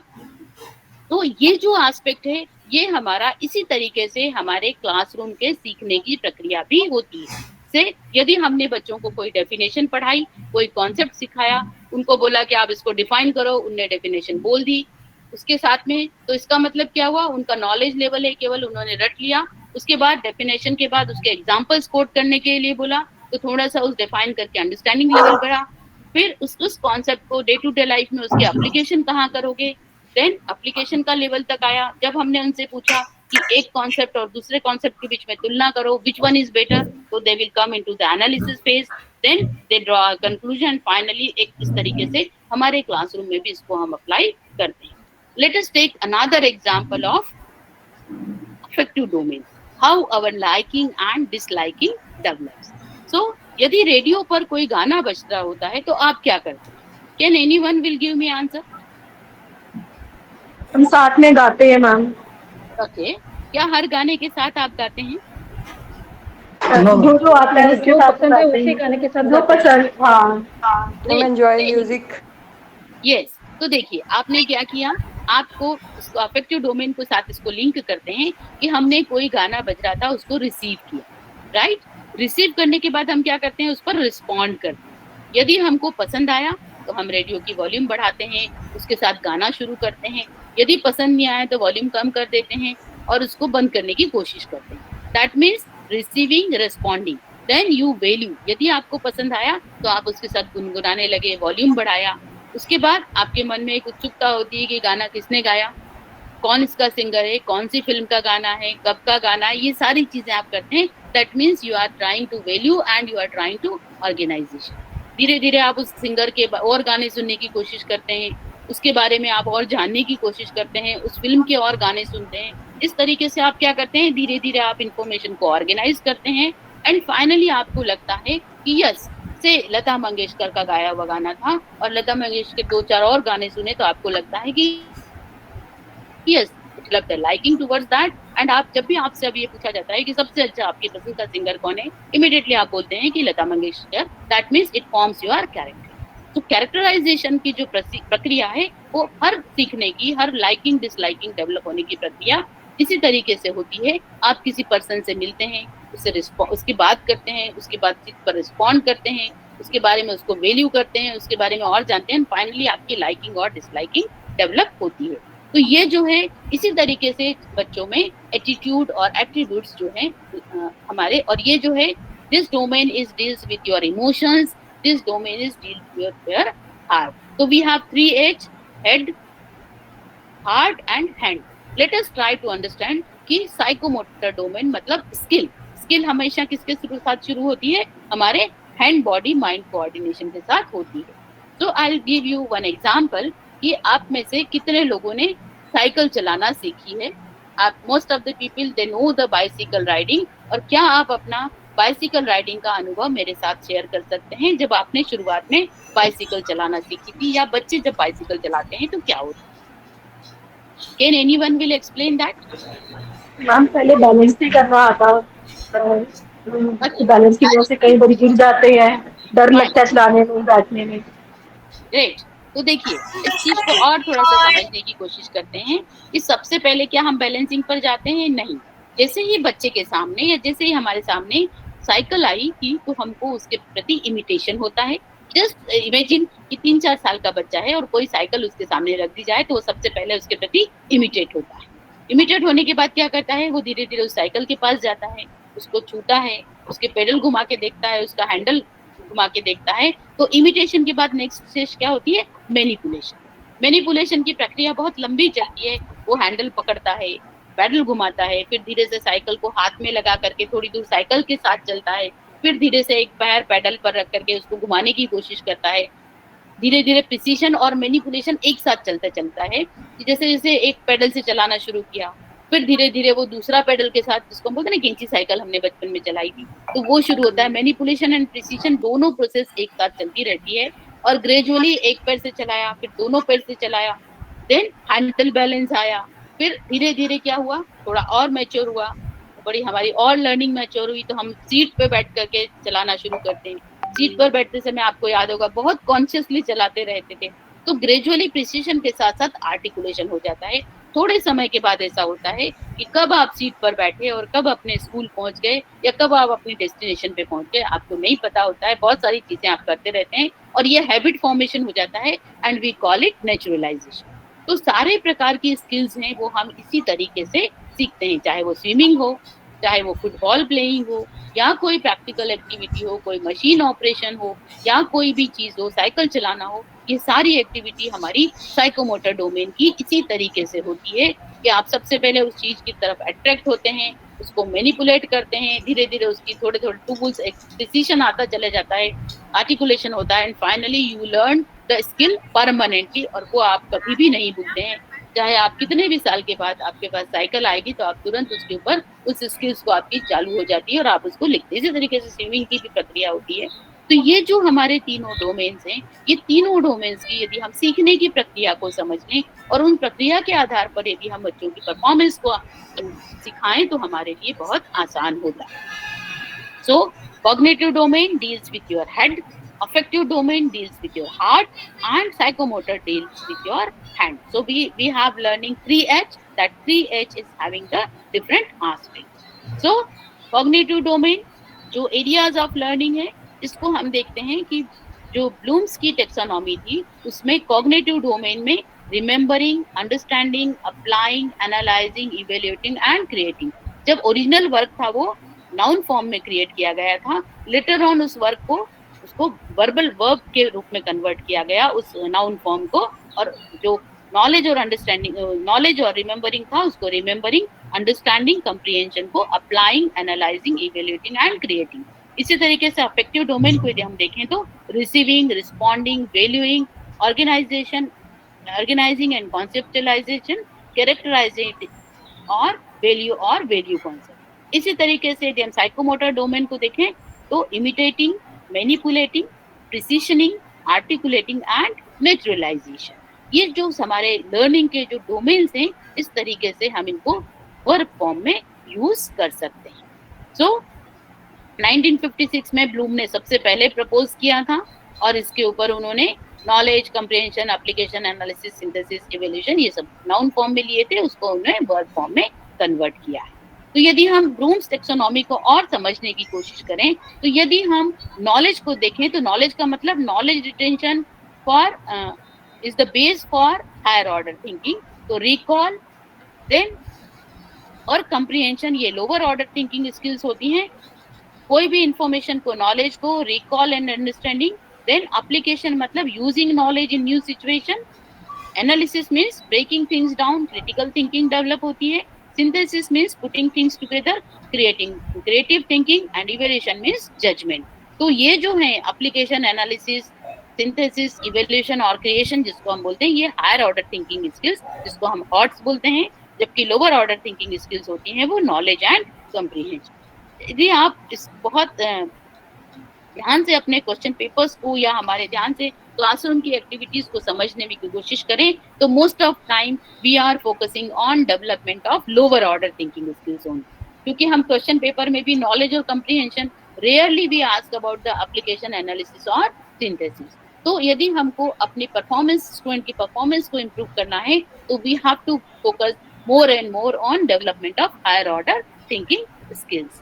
तो यही जो मैंने अभी आपको बताया कि ब्लूम का जो ओरिजिनल वर्क था उसको रिवीजन किया, पहले नाउन फॉर्म में था, it has been converted into the verb form like remembering, understanding, applying, analysing. Synthesis को कन्वर्ट किया क्रिएटिंग में और इवैल्यूएशन को कन्वर्ट किया इवैल्यूएटिंग में। तो first you remember, then understand, then apply, then analyze, then you draw a conclusion, evaluate करते हैं और after evaluation you create something new। creating हो जाता है मतलब आपने कुछ एक कॉन्सेप्ट को समझा, उसका एप्लीकेशन समझा, उसको एनालाइज किया, उसको इवेल्युएट किया और उस कॉन्सेप्ट को एक नॉवेल सिचुएशन में जब आप अप्लाई करते हैं तो it comes under the category of create.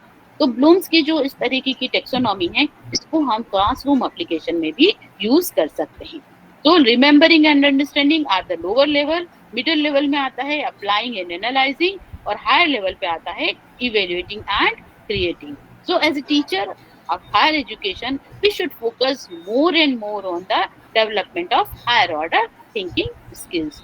But one thing must be remembered, higher order thinking skills cannot be developed without keeping the lower level and middle level objectives. So in case let us try to design the learning outcome based on all 6 levels of cognitive domain. तो सबसे पहला level क्या है? Remembering का है। तो इस remembering का मतलब होता है learner is able to recall, restate और रिमेंबर लर्नड इंफॉर्मेशन।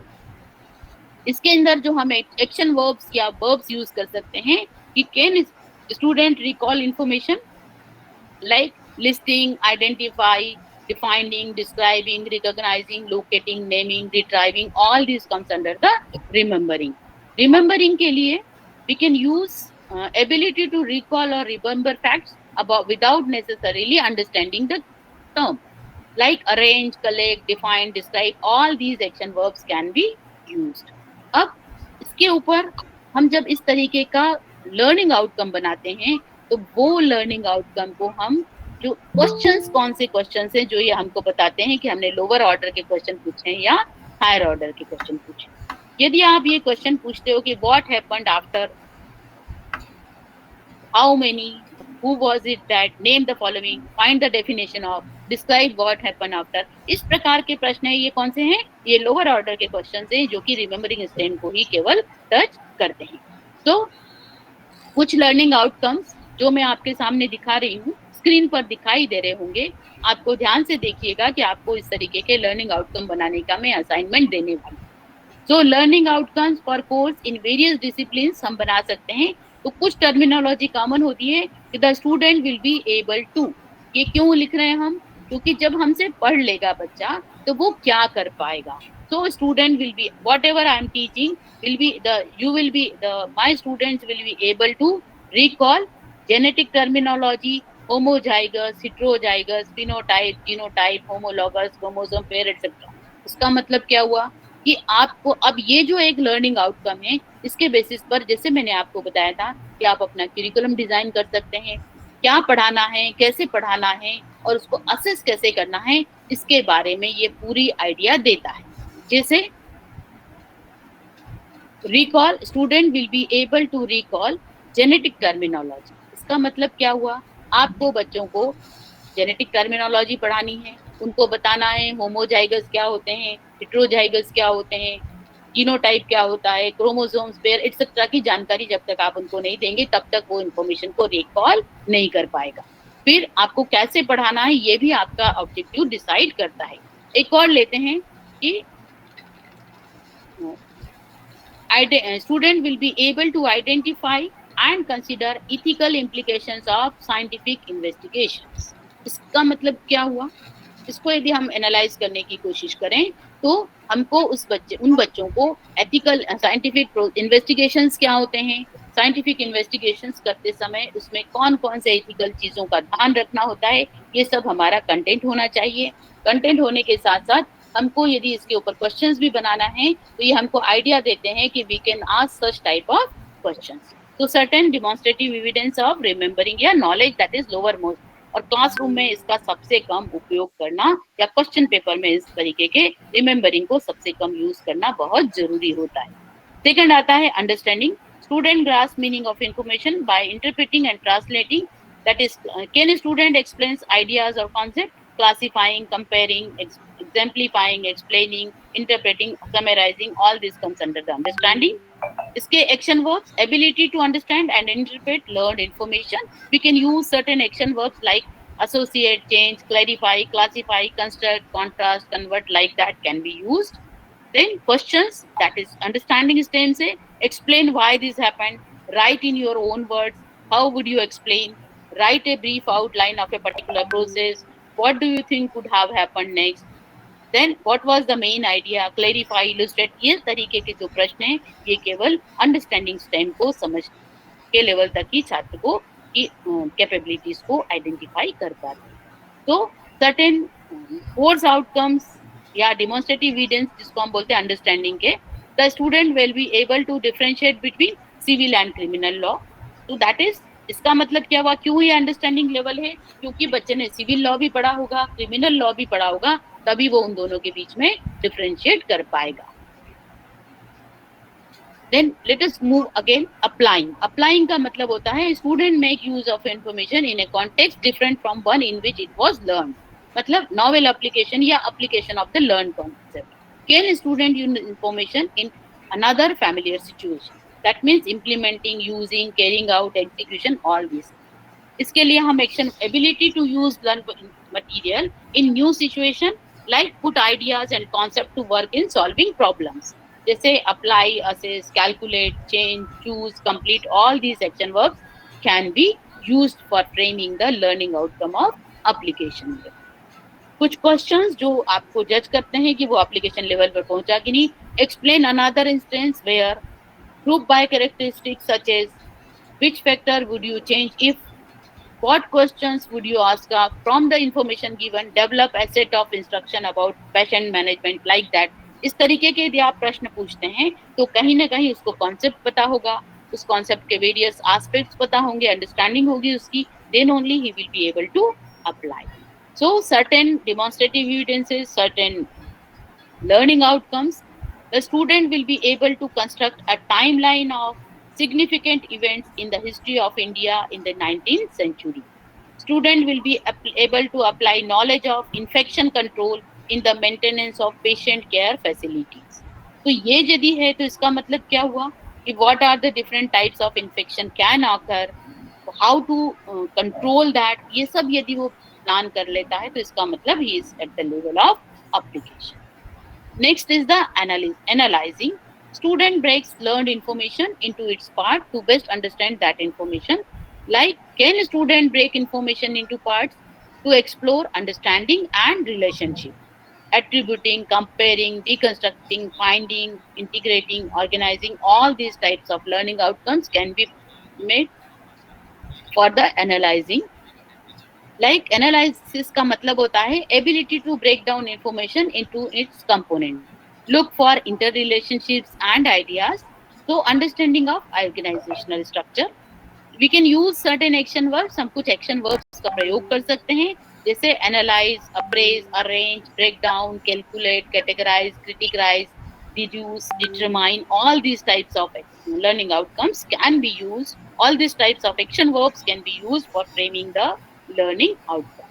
और learning now questions जो कि आपके analysis level को show करते हैं, which events could not have happened, if happened what might the ending have been, how is similar to, how do you see as other possible outcomes of a problem, why did changes occur, all these type of questions, what was the turning point in any event, what was the problem with, इस तरीके के यदि आप question पूछते हैं तो इसका मतलब क्या है, बच्चे को कॉन्सेप्ट पता होना चाहिए, कॉन्सेप्ट के वेरियस एट्रीब्यूट्स पता होंगे, उसके एप्लीकेशन भी पता होगी, और उसके डिफरेंट पार्ट्स कंपोनेंट्स उसको पता होंगे, तभी वो एनालिसिस के रूप में इन क्वेश्चंस के आंसर हमको दे पाएगा.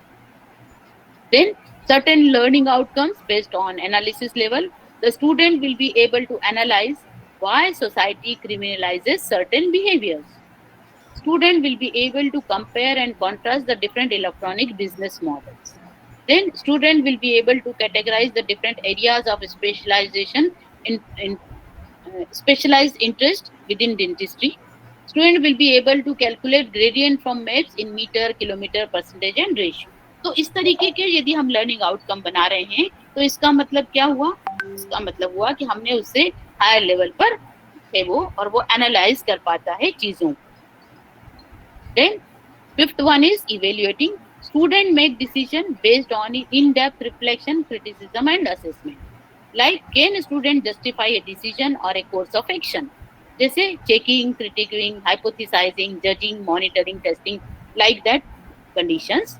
Or certain action verbs, ability to make a judgment of the value of material for a given purpose, summative and judgmental opinion वो दे पाएगा. So we can use certain action verbs like appraise, ascertain, argue, assess, attach, explain, evaluate, interpret, judge, justify, all can be used. But आपको दिखाई दे रहा होगा कि बहुत सारे action verbs common हैं, लेकिन एक्शन वर्ब्स हमारे कॉमन होंगे बट सिचुएशन हमारी डिग्री जो है वो चेंज होती चली जाती है और उसी हिसाब से हमारे लेवल भी बदलते लाइक कॉम्प्लेक्सिटीज बढ़ती चली जाती. Then certain questions which judge the evaluation level, judge the value of what do you think about, defend your position about, do you think is a good or bad thing, how would you have handled, what changes would you recommend, how effective are, all these types of question है. What are the alternative way to solve the energy problem. तो ये जो प्रश्न हैं, ये सारे प्रश्न जो हैं वो आपके हायर लेवल को शो करते हैं, इवैल्यूएटिंग स्टेज तक पहुंचते हैं. Then certain demonstrative evidences, student will be able to assess the importance of key participants in bringing about changes in Indian economy. Now इसका मतलब क्या हुआ कि वो किस चीज की हम बात कर रहे हैं कि उनको ये बात पता होना चाहिए कि यदि हमको इंडियन इकोनॉमी में चेंजेस लाने हैं तो कौन कौन से फैक्टर्स में चेंज करने की जरूरत है. यदि हमको इस बात का पता, हमको यदि ये मालूम हो कि वर्तमान की हायर एजुकेशन को यदि हमें बदलना है, if I set up one learning outcome for you for the evaluation level, like the student will be my teachers or my participant will be able to identify the key component for changing the Indian higher education system.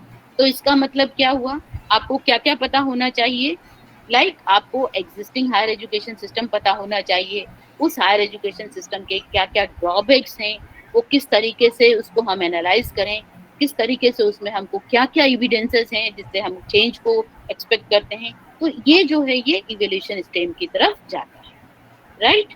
इसके बाद आता है final है creating, और the foremost level है student creates new ideas and information using what previously has been learned, like constructing, making, planning, designing. Can student generate new product idea और the ideas from the learn things. तो इसको लेकर के ये higher super most level होता है, और we can have the ability to put parts together and create new ideas from old concepts. So we can use certain action verbs like combine, compile, argue, arrange, categorize, modify, originate, plan, prepare, propose, rearrange, like that action verbs can be used. Then question, certain questions जो एकदम higher level के होते हैं, devise a possible solution to a particular problem. If you had accessed all the resources, how would you deal with? Devise your own way to deal with this particular problem. What would happen if इस तरीके के question? Create new and unusual use of, develop a proposal which would give you an idea about change in the environment. तो इस प्रकार के यदि आप questions पूछते हैं तो वो कौन से लेवल के होंगे, वो हायर लेवल के होंगे, और वो क्रिएटिंग एबिलिटीज को शो करेंगे बच्चों की. कुछ लर्निंग आउटकम्स जो कि लेवल कौन सा है, क्रिएटिंग लेवल के हैं. The student will be able to recognise and formulate problem that are amenable to energy management solutions. Student will be able to propose solution to complex energy management problems. Summarize the cause and effect of 1917 Russian evolutions. Relate the sign of enthalpy changes in exothermic and endothermic reactions. Then student will be able to organize a patient education program.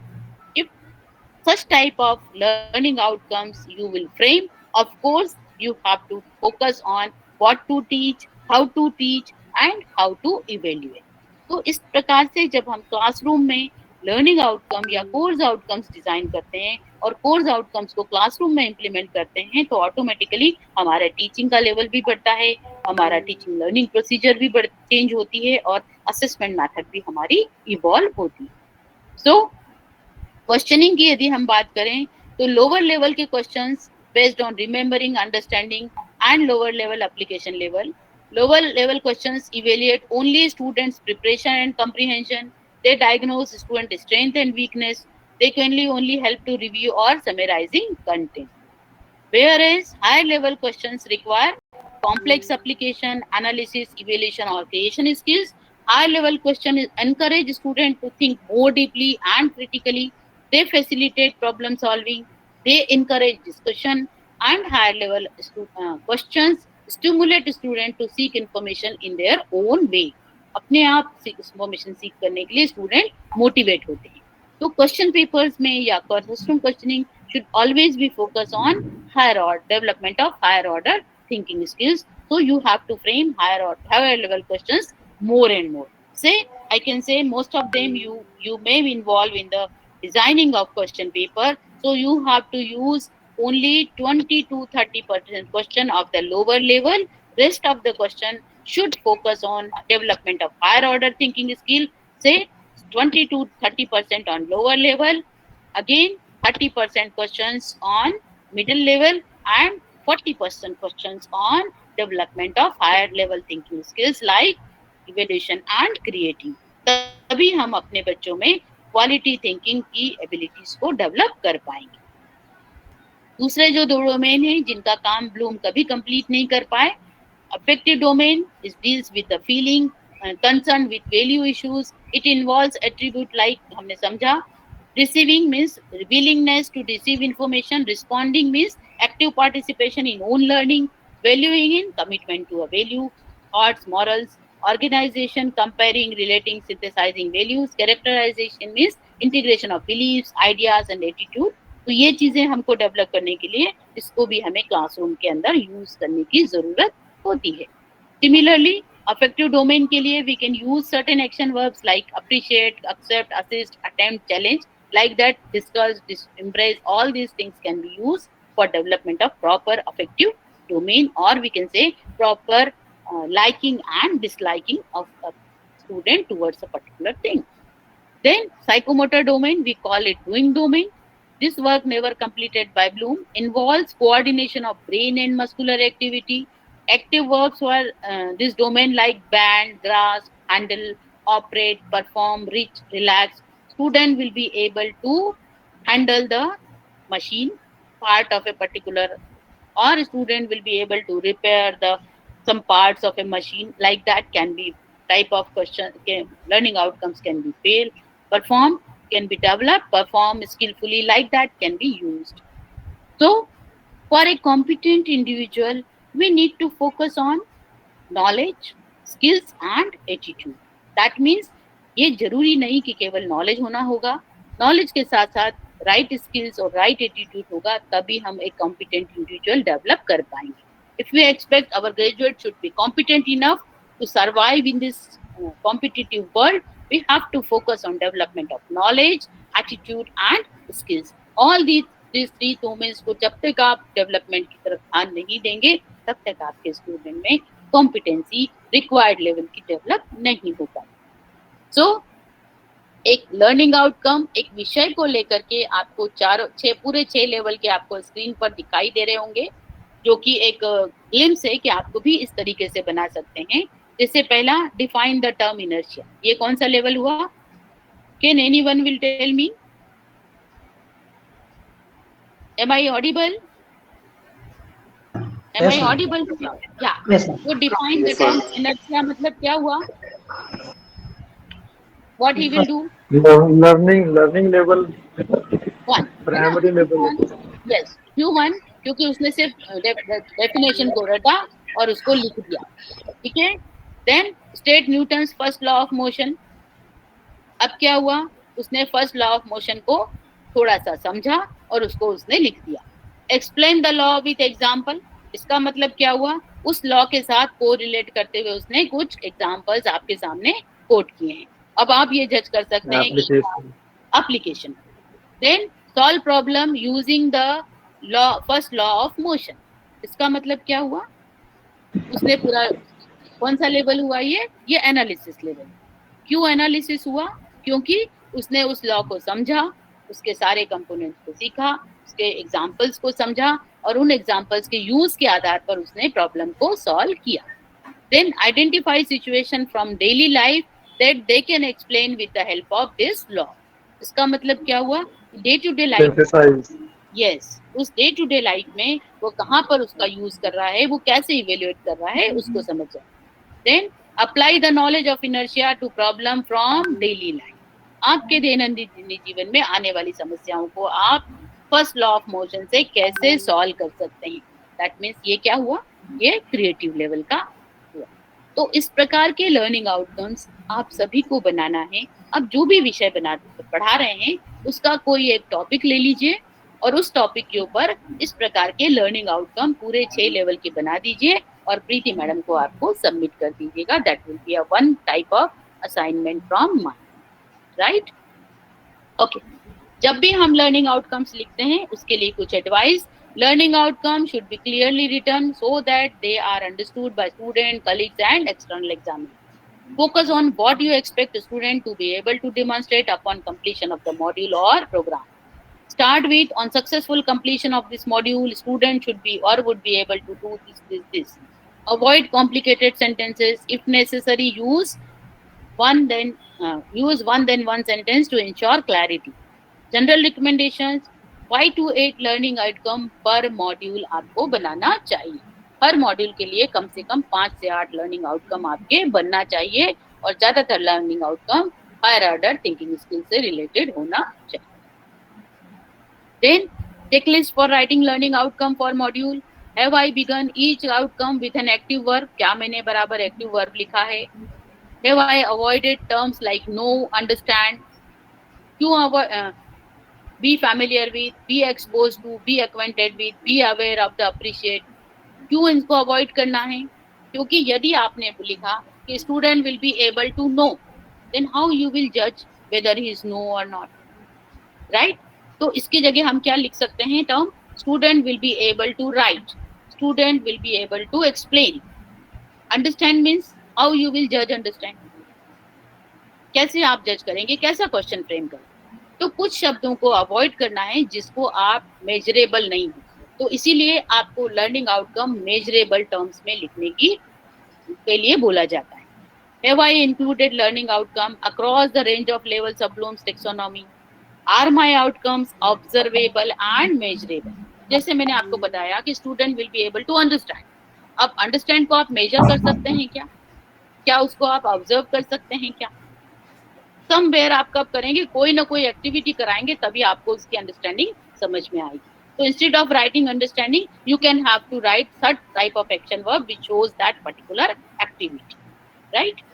Do all the outcomes fit within the aims and content of the module? जो मैंने outcomes बनाए हैं वो मेरे content और मेरे aims of module के साथ fit हो रहे हैं कि नहीं हो रहे हैं, ये हमारी checklist है। Then what are the benefits and potential problem of learning outcomes? इसको थोड़ा सा समझ लेते हैं कि the benefit ये है कि ये help to explain more clearly to student what is expected to them, help teachers to focus more clearly on what exactly they want the student to achieve, helps to define the assessment criteria more effectively, help to provide guidance to employers about knowledge and skills possessed by graduates of the program, help to start discussion on teaching and learning in all types of institutions. यदि हम right बनाते हैं तो ये हमारे बहुत अच्छे benefits हमको मिलते हैं। कुछ पोटेंशियल प्रॉब्लम है कि यदि हमने लर्निंग आउटकम बहुत नेरो फ्रेमवर्क में बनाए तो they can have the lack of intellectual challenges to learner. ये हमको ध्यान रखना है कि एक्सपांसिव होना चाहिए, नेरो फ्रेमवर्क के लर्निंग आउटकम नहीं बनाना चाहिए। Learning outcome should not be reductionist but rather than expansive and intended to promote the higher order thinking skills. Danger of assessment driven curriculum if learning outcomes are made too confined. यदि हमने केवल to confined learning outcome बनाए तो ये हो सकता है कि हम उसी तरीके का असेसमेंट करें और लोअर ग्रेड पर बच्चों को जज कर पाए. तो इसीलिए हमको एक्सपांसिव बनाना है और more and more higher order thinking skills को डेवलप करने वाले लर्निंग आउटकम्स को आपको डिजाइन करना चाहिए. सो इसका इम्प्लीकेशंस की यदि मैं बात करूं तो stronger student focus, student centred learning होगी. Explicit about what graduates are expected to know, able to do. It encourages critical thinking and active engagement of students. It motivates and trains academic staff to work within a student-centered paradigm.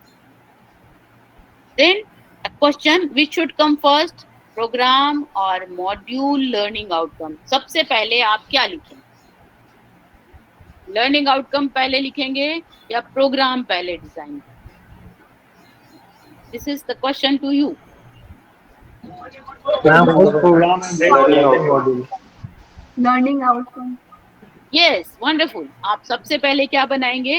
आप क्या expect करते हैं अपने बच्चों को वो सीखें, वो क्या कर पाएं, वो कर पाएंगे, उसके हिसाब से आप कोर्स डिजाइन करेंगे, उस कोर्सेज के हिसाब से आप अपने प्रोग्राम को सेट करेंगे. तो इसीलिए मैंने कहा कि learning outcomes are the building block, they are the common currency. उसी के आधार पर जैसे बिल्डिंग डिजाइन करने में जो ब्रिक का रोल होता है वही रोल यहाँ पर लर्निंग आउटकम्स का होता है कि आपने अपने लर्निंग आउटकम फ्रेम किए कि हम क्या एक्सपेक्ट कर रहे हैं हमारे स्टूडेंट हमसे सीखें, उसी हिसाब से हम अपना करिकुलम डिजाइन करेंगे, उसी हिसाब से हम किस लेवल का सीखें, उसी हिसाब से हम टीचिंग लर्निंग डिजाइन करेंगे, उसी हिसाब से हम अपनी असेसमेंट की स्ट्रैटेजी को डिजाइन करेंगे.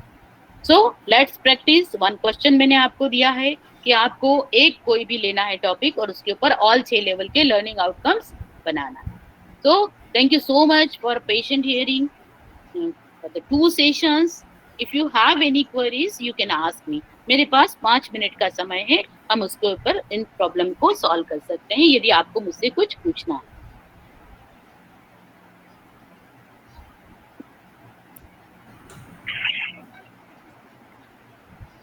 Ma'am Yes. ये Yes, लर्निंग बोलो. आउटकम बेस्ड कोई भी कोर्स डिजाइन करने के लिए तो हमें पहले मार्केट में क्या डिमांड है अभी सोसाइटी या कौन सी रिक्वायरमेंट है उसके ऊपर ही जाना पड़ेगा ना मैम.